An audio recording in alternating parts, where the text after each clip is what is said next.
Hello भाई। इस video में डाइपोल को अगर यूनिफॉर्म इलेक्ट्रिक फील्ड में रखें तो उस पर कितना टॉर्क लगेगा वो टॉर्क हम कैलकुलेट करेंगे। आइए शुरू करते हैं। यहाँ देखो, ये एक यूनिफॉर्म इलेक्ट्रिक फील्ड है। यूनिफॉर्म इलेक्ट्रिक फील्ड को पैरेलल इक्विडिस्टेंट लाइन से रिप्रेजेंट करते हैं और इस यूनिफॉर्म इलेक्ट्रिक फील्ड में डाइपोल रखा है।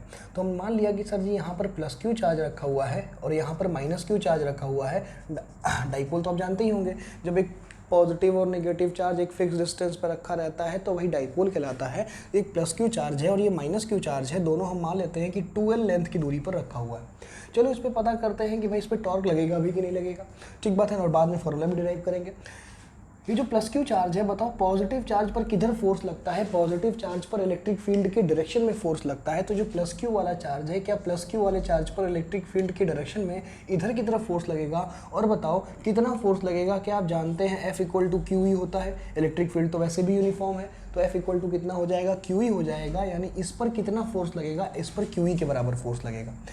पॉजिटिव चार्ज पर फोर्स इलेक्ट्रिक फील्ड के डायरेक्शन में लगता है, पर नेगेटिव चार्ज पर जो फोर्स लगता है वो इलेक्ट्रिक फील्ड के अपोजिट लगता है। यानी ये जो नेगेटिव चार्ज है, इस नेगेटिव चार्ज पर जो फोर्स लगेगा वो इलेक्ट्रिक फील्ड के क्या लगेगा? अपोजिट लगेगा। पॉजिटिव चार्ज पर फोर्स इलेक्ट्रिक फील्ड के डायरेक्शन में, नेगेटिव चार्ज पर फोर्स इलेक्ट्रिक फील्ड के अपोजिट लगता है। अब यहाँ पर तुम देखो, बताओ इस डाइपोल पर नेट फोर्स कितना लगा? इस डाइपोल पर नेट फोर्स क्यों कितना लगा? सर इधर की तरफ क्यू ई लगा और इधर की तरफ क्यू ई लगा, दोनों आपस में अपोजिट डायरेक्शन में है। तो हम तो कह रहे हैं कि सर जी क्या यहाँ पर नेट फोर्स जीरो हो गया क्या? बिल्कुल कि सर इस कंडीशन में यहाँ नेट फोर्स कितना है? जीरो। तुम एक बात बताओ कि यहाँ पे टॉर्क कितना है? क्या यहाँ पर ये डाइपोल रोटेट करने की टेंडेंसी रखता है? कभी नहीं यार, कभी नहीं। कि सर ये कैसा डाइपोल है, एक फोर्स इधर की तरफ लग रहा है और एक फोर्स इधर की तरफ लग रहा है, तो भाई कहाँ से रोटेट करेगा? ये रोटेट तो कर नहीं पाएगा, ये घूम तो पाएगा नहीं। मतलब इस कंडीशन में यहाँ पर लगने वाला नेट टॉर्क भी कितना है सर? जीरो है। एक दूसरी कंडीशन ले मेरे भाई, हमने मान लिया कि सर यहाँ पर माइनस क्यू चार्ज रखा हुआ है और यहाँ पर प्लस क्यू चार्ज रखा हुआ है। ये माइनस क्यू और plus q charge certain 2l की दूरी पर रखा हुआ है। ये भी एक डाइपोल है। अभी बताया नेगेटिव चार्ज पर फोर्स किधर लगेगा? इलेक्ट्रिक फील्ड के अपोजिट, और फोर्स का formula F equal to q e. तो इस पर फोर्स कितना लगेगा? Q e.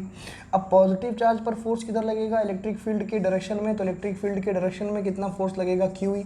तो अब फिर से बताओ यहाँ पर नेट फोर्स कितना है? तो ध्यान से देखोगे सर, एक साइड से इधर से क्यू ई है और इधर से भी क्यू ई है, तो नेट फोर्स यहाँ पर फिर से कितना हो गया? जीरो। यहाँ पर सर फिर से जो नेट फोर्स है वो नेट फोर्स कितना हो गया? जीरो। फिर से सर यहाँ पर जो नेट फोर्स है वो नेट फोर्स किसके बराबर आ गया? वो जो नेट फोर्स है वो यहाँ पर फिर से वो नेट फोर्स जीरो के बराबर आ गया, वो जीरो के बराबर आ गया। लेकिन यहाँ पर टॉर्क कितना होगा? तो यहाँ पर जो टॉर्क होगा, टाउ नेट होगा, वो टाउ नेट भी किसके बराबर होगा? जीरो के बराबर होगा। क्योंकि यहाँ पर क्या ये जो फोर्सेस हैं वो इस डाइपोल को रोटेट करने की टेंडेंसी रखते हैं? कि सर ये ऐसे डाइपोल है, एक फोर्स इसको इधर से दबा रहा है, एक फोर्स इसको इधर से दबा रहा है, क्या डाइपोल को रोटेट करने की टेंडेंसी रखता है? No sir. मतलब यहाँ पर भी नेट टॉर्क भी कितना है सर? जीरो है। नेट फोर्स भी जीरो है और नेट टॉर्क भी कितना है? जीरो है। क्या बात समझ में आ रही कि नहीं आ रही है? यानी कि इन दोनों कंडीशन में नेट फोर्स भी जीरो और नेट टॉर्क भी जीरो। चलो यार एक कंडीशन और डिस्कस करते हैं। हमने मान लिया कि सर यहाँ पर एक प्लस क्यू चार्ज रखा हुआ है और यहाँ पर एक माइनस क्यू चार्ज रखा हुआ है। ये दोनों कितने दूरी पर रखे हुए हैं सर? ये दोनों 2l लेंथ की दूरी, मतलब टोटल डिस्टेंस कितना है? 2l है। टोटल जो यहाँ से यहाँ तक का डिस्टेंस है वो टोटल डिस्टेंस 2l है। मतलब कि ये जो यहाँ से लेके यहाँ तक की कुल दूरी है वो 2l के बराबर है। सही बात है कि नहीं? जरा इस पर चेक करते हैं। जरा इस पर देखो, प्लस क्यू चार्ज पर किधर फोर्स लगेगा? इलेक्ट्रिक फील्ड अभी भी यूनिफॉर्म है। पॉजिटिव चार्ज पर फोर्स इलेक्ट्रिक फील्ड के डायरेक्शन में लगेगा, क्यू ई के बराबर। नेगेटिव चार्ज पर फोर्स इलेक्ट्रिक फील्ड के अपोजिट लगेगा, किसके बराबर? क्यू ई के बराबर। सही बात है कि नहीं है? अब जरा बताओ कि अभी भी इस पर नेट फोर्स कितना है? अभी भी सर नेट फोर्स कितना है इस पर? जीरो। क्योंकि सर इधर की तरफ एक प्लस क्यू ई चार्ज है, इधर की तरफ भी क्यू ई चार्ज है और ये क्यू ई कैंसिल आउट हो जाएगा, नेट फोर्स कितना होगा? जीरो। लेकिन क्या टॉर्क होगा? क्या ये जो फोर्सेस लग रहा है क्या इस डाइपोल को रोटेट करने की टेंडेंसी रखता होगा? बिल्कुल सही बात है। अगर यहाँ से ऐसे पकड़ के हम खींचें तो डाइपोल तो रोटेट हो जाएगा। मतलब कि सर अब की बार टाउ नेट जीरो के बराबर नॉट इक्वल टू जीरो होगा, जीरो के बराबर नहीं होगा। ठीक बात है क्या? यानी ये जो दोनों कंडीशन आप देखें, इन दोनों कंडीशन में जो नेट फोर्स तो जीरो ही है, लेकिन नेट टॉर्क भी कितना है? जीरो। लेकिन इस कंडीशन में नेट फोर्स भले जीरो है पर नेट टॉर्क जीरो नहीं है। सही बात है कि नहीं है? अब जरा पता करते हैं, थोड़ा सा दिमाग लगाते हैं कि सर यहाँ पर क्यों जीरो हो रहा है? डाइपोल से एसोसिएटेड ही डाइपोल मोमेंट होता है। जानते हो डाइपोल से एसोसिएटेड क्या होता है, डाइपोल मोमेंट। डाइपोल मोमेंट कहाँ से कहाँ होता है बताओ, निगेटिव चार्ज से पॉजिटिव चार्ज की तरफ होता है। किससे रिप्रेजेंट करते हैं, पी वेक्टर से रिप्रेजेंट करते हैं। अब जरा यहाँ देखो, क्या यहाँ पर जो डाइपोल मोमेंट और इलेक्ट्रिक फील्ड सेम डायरेक्शन में है क्या? अरे भाई डाइपोल मोमेंट नेगेटिव से पॉजिटिव चार्ज की तरफ है और इलेक्ट्रिक फील्ड भी इधर ही है, तो मतलब डाइपोल मोमेंट और इलेक्ट्रिक फील्ड दोनों किस में है, सेम डायरेक्शन में। मतलब डाइपोल मोमेंट इलेक्ट्रिक फील्ड क्या आपस में पैरेलल हुए क्या? डाइपोल मोमेंट और इलेक्ट्रिक फील्ड आपस में क्या हुए, पैरेलल। यानी कि जो सर डाइपोल मोमेंट है एंड इलेक्ट्रिक फील्ड वो दोनों आपस में क्या हुए, आर पैरेलल, आर पैरेलल। और इस कंडीशन में डाइपोल मोमेंट कहाँ से कहाँ होगा बताओ, निगेटिव से पॉजिटिव, ये माइनस चार्ज है, निगेटिव से पॉजिटिव इधर की तरफ होगा डाइपोल मोमेंट, और डाइपोल मोमेंट और इलेक्ट्रिक फील्ड इधर की तरफ, डाइपोल मोमेंट इधर की तरफ, तो इलेक्ट्रिक फील्ड और डाइपोल मोमेंट क्या हो गया, एंटी पैरेलल हो गया। यानी कि dipole moment and electric field क्या हो गया, आर एंटी पैरेलल। तो देख रहे हो, जब डाइपोल मोमेंट और इलेक्ट्रिक फील्ड पैरेलल है और डाइपोल मोमेंट और इलेक्ट्रिक फील्ड एंटी पैरेलल है, तो इन दोनों ही केस में टॉर्क बताओ कितना आया है, जीरो। टॉर्क कितना आया है, जीरो। यानी कि जब कभी भी डाइपोल मोमेंट इलेक्ट्रिक फील्ड के पैरेलल होगा या डाइपोल मोमेंट इलेक्ट्रिक फील्ड के एंटी पैरेलल होगा तो टॉर्क कितना आएगा, जीरो। और यहाँ पे देखो, क्या डाइपोल मोमेंट निगेटिव से पॉजिटिव की तरफ, ये देखो P vector, dipole moment negative से पॉजिटिव की तरफ, नेगेटिव से पॉजिटिव की तरफ, और इलेक्ट्रिक फील्ड क्या इधर की तरफ है क्या, डाइपोल मोमेंट नेगेटिव से पॉजिटिव की तरफ और इलेक्ट्रिक फील्ड इधर की तरफ है, दोनों के बीच में थीटा एंगल बन रहा है क्या? यानी कि जो पी वेक्टर जो है is at theta angle with electric field. Dipole moment जो है वो इलेक्ट्रिक फील्ड से, ये जो डाइपोल मोमेंट है, ये डाइपोल मोमेंट इलेक्ट्रिक फील्ड से कितना एंगल बना रहा है, वो थीटा एंगल बना रहा है। और चूंकि वहाँ पर थीटा एंगल बना रहा है, इस वजह से यहाँ पर जो टॉर्क है, torque not equals to zero है। समझ में आ रहा है कि नहीं? अभी तो डेरिवेशन शुरू भी नहीं हुआ, डेरिवेशन तो 5 मिनट का है भाई। आपको ये समझना है कि जब कभी भी डाइपोल मोमेंट और इलेक्ट्रिक फील्ड पैरेलल या एंटी पैरेलल होगा तो टॉर्क कितना होगा, जीरो। जब dipole moment electric field certain angle पर होगा, थीटा एंगल पर होगा, तो टॉर्क जीरो नहीं होगा। सही है ना? दूसरा पॉइंट ये समझ लो कि फोर्स, देखो force her uniform electric field में देखो नेट फोर्स हर जगह जीरो है, नेट फोर्स हर जगह जीरो है। तो नेट फोर्स का जीरो होना ये 100% एश्योर नहीं करता कि टॉर्क भी जीरो होगा। नेट फोर्स भले जीरो है पर टॉर्क जीरो हो भी सकता है और जीरो नहीं भी हो सकता है। देखो यहाँ नेट फोर्स जीरो इन दोनों केस में, लेकिन और टॉर्क भी क्या है, जीरो। यहाँ भले नेट फोर्स जीरो है पर टॉर्क जीरो नहीं है।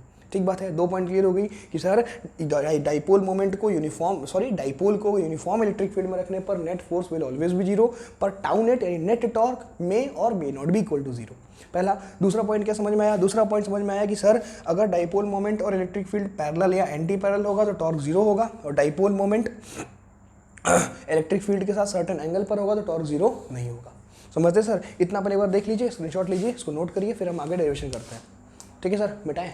चलो छोटा सा एक डायग्राम बनाते हैं और डिराइव करते हैं। अब टॉर्क निकालेंगे। जब डाइपोल मोमेंट और इलेक्ट्रिक फील्ड थीटा एंगल पर होगा तब तो कुछ ना कुछ टॉर्क होगा ना, उसको डिराइव कर लेते हैं फट से। चलो, तो यूनिफॉर्म इलेक्ट्रिक फील्ड की हम बात कर रहे हैं।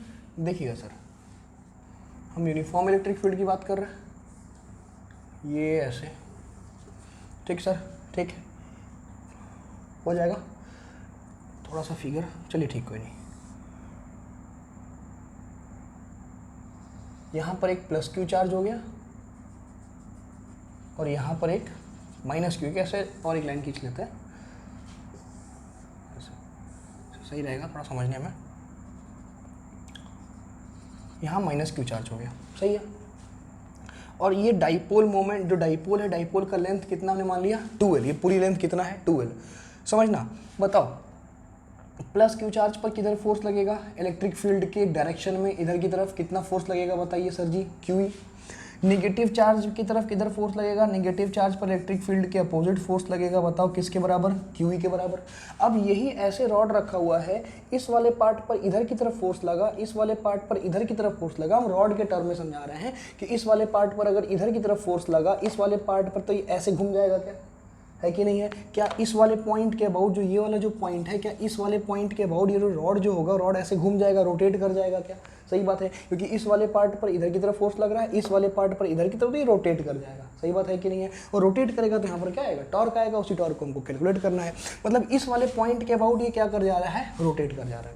सही बात है ना? तो सेंटर वाला पॉइंट है, इसके अबाउट ये क्या कर जा रहा है, रोटेट कर जा रहा है। अगर सुनना समझना, अगर ये पूरा लेंथ मेरे भाई 2L है, तो हम तो कह रहे हैं कि ये भी लेंथ कितना होगा, एल होगा, और ये लेंथ भी कितना होगा, एल होगा, क्योंकि इसी एक्सिस के अबाउट ये रोटेट कर रहा है, तो ये लेंथ भी कितना होगा, एल होगा। अब भाई ये आपका ऐसे रॉड है, ये ऐसे रॉड है, ठीक है, फ्री टू मूव है, फ्री टू मूव है, तो कोई भी रॉड अगर फ्री टू मूव होता है, कोई भी, आपने शायद रोटेशन में पढ़ा हो कि कोई भी रॉड अगर रोटेट करने के लिए फ्री होता है तो उसकी जो एक्सिस ऑफ रोटेशन होती है वो कहाँ से पास करती है, उसके सेंटर ऑफ मास से पास करती है।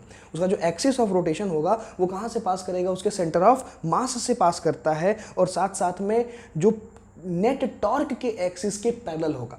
कोई भी बॉडी अगर फ्रीली रोटेट करना चाहती है तो जो उसका एक्सिस होता है उसके सेंटर ऑफ मास से पास करता है और टॉर्क के एक्सिस के पैरेलल होता है। ठीक बात है कि नहीं है? इस बात को आपको हमेशा ध्यान रखना पड़ेगा कि if a body is free to rotate then its axis pass through center of mass and it will be parallel to the net torque axis। ठीक बात है सर? तो मतलब ये बीचों बीच से पास करेगा, तो अगर ये लेंथ एल है तो ये लेंथ भी कितना होगा, एल होगा। समझ में आ रहा है कि नहीं आ रहा है? अच्छा, डाइपोल से एसोसिएटेड हमेशा एक डाइपोल मोमेंट होता है सर। जैसे देखो डाइपोल मोमेंट कहाँ से कहाँ होगा बताओ, निगेटिव चार्ज से, ओहो, डाइपोल मोमेंट कहाँ से कहाँ होगा, माइनस से प्लस की तरफ पी वेक्टर। और डाइपोल मोमेंट जो पी वेक्टर होता है बताओ किसके बराबर होता है, charge into distance. Dipole moment किसके बराबर होगा, Q इंटू 2L के बराबर होगा। ठीक है ना? और इधर की तरफ बताइए, समझ ध्यान देना, इधर की तरफ बताओ क्या है, इधर की तरफ तुम्हारा इलेक्ट्रिक फील्ड है। तो बताओ इस वाले एंगल को हम मान लेते हैं कि डाइपोल मोमेंट और इलेक्ट्रिक फील्ड में कितना एंगल बन रहा है, थीटा एंगल। डाइपोल मोमेंट और इलेक्ट्रिक फील्ड में एक बार के लिए हम मान लेते हैं कि ये डाइपोल मोमेंट है, ये इलेक्ट्रिक फील्ड है, इन दोनों के बीच में कितना एंगल बन रहा है, theta angle. Torque 11th class पढ़े हैं आप, टॉर्क का फॉर्मूला क्या होता है बताओ, आर क्रॉस एफ। टॉर्क का फॉर्मूला क्या होता है, आर क्रॉस एफ, या फिर इसी को कह सकते हो r perpendicular into F. R perpendicular क्या होता है, एक्सिस से फोर्स का परपेंडिकुलर दूरी। आर परपेंडिकुलर क्या है, एक्सिस से फोर्स का परपेंडिकुलर दूरी। तो जरा यहाँ पे टॉर्क कैलकुलेट करते हैं, थोड़ा सा अटेंटिव रहने की जरूरत है कि सर अगर हमें यहाँ पे टोटल टॉर्क कैलकुलेट करना है तो देखो एक टॉर्क मिलेगा प्लस क्यू की वजह से और एक टॉर्क किसकी वजह से मिलेगा, माइनस क्यू की वजह से। बड़े ध्यान से देखो, तो देखो अगर ऐसे है तो ये रॉड क्या ऐसे रोटेट करना चाहेगा, अगर हम रॉड के टर्म में समझें तो, या डाइपोल के टर्म में समझते हैं कि भाई डाइपोल कैसे रोटेट करना चाहेगा, क्या ये डाइपोल इधर की तरफ रोटेट करना चाहेगा, क्या ये जो डाइपोल होगा फोर्स के वजह से क्या इधर की तरफ रोटेट कर रहा है। अगर ये डाइपोल फोर्स के वजह से इधर की तरफ रोटेट कर रहा है तो क्लॉक हुआ कि एंटी क्लॉक, जरा एनालाइज करिए कि सर ये इधर की तरफ आया मतलब कैसे रोटेट किया, क्लॉकवाइज। सिमिलरली ये वाला डाइपोल क्या इधर की तरफ, ये वाला जो पार्ट हो क्या ऊपर की तरफ उठने का प्रयास करेगा, और अगर ऊपर की तरफ उठने का प्रयास किया तो मतलब किधर मूव कर रहा है, ये भी क्लॉकवाइज डायरेक्शन में। देखो पेन रखो यहाँ पे, ये नीचे की तरफ गया क्लॉकवाइज, ये वाला पार्ट ऐसे ऊपर की तरफ गया क्लॉकवाइज, यानी दोनों ही फोर्स की वजह से जो टॉर्क है वो किधर है, क्लॉकवाइज डायरेक्शन में है। अगर दोनों ही क्लॉकवाइज डायरेक्शन में है तो दोनों का फोर्स निकाल के सीधे हम क्या कर देंगे, ऐड कर देंगे। अगर गलती से ऐसा हो जाता कि एक क्लॉकवाइज होता एक एंटी क्लॉकवाइज होता तो एक को पॉजिटिव एक को नेगेटिव लेना पड़ता, लेकिन यहाँ तो दोनों ही क्लॉकवाइज मिल रहा है ना। सर जी देखिए ये भी कैसे आपका घुमा रहा है क्लॉकवाइज, ये भी कैसे घुमा रहा है क्लॉकवाइज, दोनों को सीधे जोड़ दो, नेट टॉर्क आ जाएगा। टॉर्क का फॉर्मूला क्या होगा, आर परपेंडिकुलर इंटू एफ। अब ये फोर्स तो हमें पता है क्यू ही, अब हमें आर परपेंडिकुलर निकालने में थोड़ी फजीयत करनी पड़ेगी। कोई फजीयत नहीं है, देखो ये फोर्स है और यहाँ से लेके, अरे एक्सिस तो यही है ना, एक्सिस तो यही ना, इस एक्सिस से फोर्स की परपेंडिकुलर दूरी तो यही होगी सर जी। ये जो एक्सिस है, ये एक्सिस जो है, इस एक्सिस से फोर्स जो है फोर्स का परपेंडिकुलर दूरी तो यही होगा ना। अब जरा बताओ ये एल है, ये थीटा है, तो ये वाला लेंथ कितना होगा, एल साइन थीटा। ये लेंथ कितना होगा, नहीं समझ में आया, अलग से बना दे। ये देखिए कि सर ये एंगल थीटा है, ये एंगल एल है, तो साइन थीटा बराबर क्या होता है, परपेंडिकुलर, तो थीटा के सामने वाला क्या होगा, परपेंडिकुलर, तो परपेंडिकुलर अपॉन में क्या होगा, हाइपोटेनस। हाइपोटेनस एल के बराबर है, हाइपोटेनस तो पी बराबर बताओ कितना आ गया, एल साइन थीटा, नहीं परपेंडिकुलर किसके बराबर आ गया, एल साइन थीटा, यानी जो ये वाला लेंथ होगा वो किसके बराबर होगा, एल साइन थीटा। सिमिलरली मेरे भाई अगर ये एंगल थीटा है तो ये एंगल भी किसके बराबर होगा, थीटा, वर्टिकली अपोजिट एंगल, और इस फोर्स का, दूसरे वाले फोर्स का एक्सिस से परपेंडिकुलर दूरी यही होगा, दूसरे वाले फोर्स का एक्सिस से परपेंडिकुलर दूरी तो यही होगा। और बताओ ये परपेंडिकुलर दूरी भी किसके बराबर होगा, सिमिलरली हाइपोटेनस एल है तो और ये एंगल थीटा है तो परपेंडिकुलर कितना होगा, एल साइन थीटा। समझ में आ रहा है कि नहीं आ रहा है, क्लियर हो रहा है कि नहीं हो रहा है कि सर इस फोर्स से, ये जो फोर्स है उस फोर्स का एक्सिस से परपेंडिकुलर दूरी तो यही होगा ना। फोर्स यहाँ पे है सर जी, ठीक बात है, फोर्स यहाँ पे है। अब फोर्स एक वेक्टर है, चाहो तो उसको ऐसे पीछे लेके आ सकते हो, फोर्स को वेक्टर को along the line joining shift कर सकते हैं, ठीक है। तो इसको चाहो तो यहाँ से यहाँ लेके आ सकते हो। अब जब यहाँ लेके चले आओगे तो इस एक्सिस से यही ना परपेंडिकुलर दूरी होगी, तो कितनी आई वो, एल साइन थीटा। सिमिलरली इस वाले फोर्स की भी परपेंडिकुलर दूरी कितनी आई, एल साइन थीटा। टॉर्क का फॉर्मूला क्या होगा, आर परपेंडिकुलर एफ। फोर्स से मतलब कि एक्सिस से फोर्स का जो परपेंडिकुलर दूरी होगा वो आर परपेंडिकुलर होगा। तो जरा चेक कराइए, टॉर्क किसके वजह से लिखा जाएगा, torque due to plus q charge plus torque due to minus q charge, दोनों को जोड़े इसलिए क्योंकि दोनों क्लॉकवाइज डायरेक्शन में, दोनों घुमा रहे हैं क्लॉकवाइज डायरेक्शन में। तो फॉर्मूला क्या होगा, आर परपेंडिकुलर इंटू एफ। तो जरा बताओ आर परपेंडिकुलर कितना है, एल साइन थीटा। सर जी जो आर परपेंडिकुलर है वो एल साइन थीटा है, और फोर्स कितना बताइए, क्यू ई। प्लस यहाँ भी बताओ, ये तो पहले के लिए हो गया, इसके लिए बताओ आर परपेंडिकुलर कितना है बताइए, एल साइन थीटा, और सर फोर्स कितना है, क्यू ई। तो देखो यहाँ पे कितना आंसर आ गया, 2LE साइन थीटा। अच्छा मैंने क्यू छोड़ दिया क्या, सॉरी माफ़ करें। इसको जब सॉल्व करेंगे तो 2QL sine theta, 2QLE sine theta, इसे लिख दें 2QLE साइन थीटा। सही है क्या, थोड़ा सा को रीअरेंज करो बच्चा, रीअरेंज करो। जब रीअरेंज करोगे तो क्या Q इंटू 2L इंटू ई साइन थीटा लिख सकते हो क्या। अब बताओ, अरे थोड़ा रीअरेंज कर लिया, Q इंटू 2L इंटू ई साइन थीटा। अब जरा बताओ Q इंटू 2L किसके बराबर है, क्या Q इंटू 2L जो होता है आपका डाइपोल मोमेंट होता है क्या, Q into 2L dipole moment होता है। तो क्या Q इंटू 2L के प्लेस पर डाइपोल मोमेंट P रख सकते हो क्या, PE साइन थीटा। तो यहाँ से टॉर्क का फॉर्मूला क्या दिख रहा है, टॉर्क बराबर दिखा PE साइन थीटा। समझ में आया कि नहीं आया, क्या कहते हैं, क्लियर हुआ। दो समस्या है, अगर इसको हम थोड़ा सा वेक्टर वाइज वेक्टर फॉर्म में लिखने की प्रयास करें तो कोई बच्चा टॉर्क बराबर P क्रॉस E भी लिख सकता है, और कोई बच्चा टॉर्क बराबर E क्रॉस P भी लिख सकता है, लेकिन दोनों के मायने अलग अलग हैं। दोनों में से सही तो कोई एक ही है, दोनों में से सही तो कोई एक ही है। तो बताओ ये पहला वाला सही होगा कि दूसरा वाला सही होगा, पहला वाला सही होगा कि दूसरा वाला। मैं बताता हूँ ये दूसरा वाला गलत है। टॉर्क इक्वल टू कितना होता है, P क्रॉस E। कैसे पता चला P क्रॉस E होता है, जरा यहाँ देखो, टॉर्क का डायरेक्शन कैसे पता करोगे, R क्रॉस F, यानी R क्रॉस F। आप अपने राइट हैंड को, ये वेक्टर प्रोडक्ट है, मतलब ये वेक्टर प्रोडक्ट है, तो वेक्टर प्रोडक्ट का डायरेक्शन निकालने के लिए क्या हम अपने राइट हैंड को पहले वेक्टर से दूसरे वेक्टर की तरफ घुमाते हैं क्या, और थंब हमें क्या दे देगा, तीसरे, यानी कि जो तीसरा वेक्टर होगा उसका डायरेक्शन। मतलब अपने हाथ को अगर हम R से F की तरफ घुमाएंगे तो अंगूठा हमें टॉर्क का डायरेक्शन दे देगा। तो R कैसे है, इस एक्सिस के अबाउट रोटेट कर रहा है, तो क्या यही लेंथ R है क्या, अरे यही ना R है यार, बताओ R वेक्टर क्या है, R वेक्टर क्या है भाई, ये यही जो लेंथ है, यही लेंथ तो R वेक्टर है।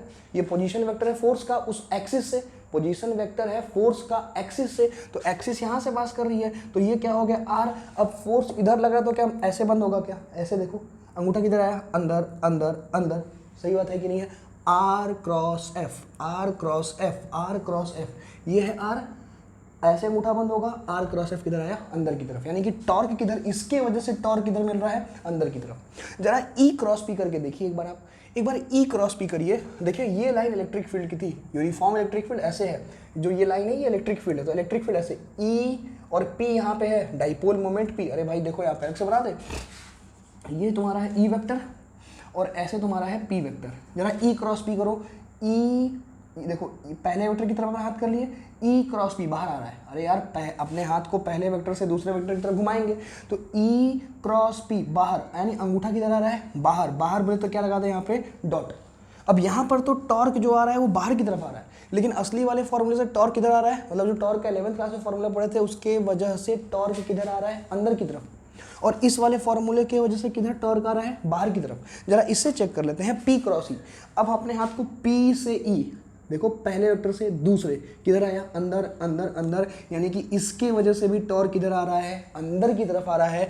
ओरिजिनल फॉर्मूले से भी अंदर की तरफ आ रहा है, इस वाले फॉर्मूले से भी अंदर की तरफ आ रहा है। इसका मतलब टॉर्क का असली फॉर्मूला कितना होगा, P क्रॉस E, यानी जो टॉर्क है, इस टॉर्क का जो असली फॉर्मूला होगा, पूरा मिटा देते हैं यहाँ से इस डिस्कशन से मालूम पड़ा कि जो टॉर्क है, यहाँ पर जो टॉर्क होगा उस टॉर्क का असली फॉर्मूला कितना होगा बताइए, P क्रॉस E। सही है क्या, कैसे समझे कि सर देखिए ये आपका ऐसे डाइपोल मोमेंट P है, इधर की तरफ आपका इलेक्ट्रिक फील्ड E है, कितने एंगल पे है, थीटा एंगल पर है। तो इस कंडीशन में अगर डाइपोल मोमेंट इलेक्ट्रिक फील्ड से थीटा एंगल पर होगा तो वहाँ पर टॉर्क कितना होगा, P क्रॉस E। और इसी को मैग्नीट्यूड वाइज क्या कहेंगे, PE sine theta, where theta is angle between P and E। ठीक सर, समझ गए, होपफुली आपको अच्छे समझ में आया होगा, नहीं आया तो एक बार फिर से देखिए, ठीक है। एक अगले कॉन्सेप्ट, नए कॉन्सेप्ट के साथ नेक्स्ट वीडियो में फिर से मिलेंगे, तब तक के लिए बाय बाय।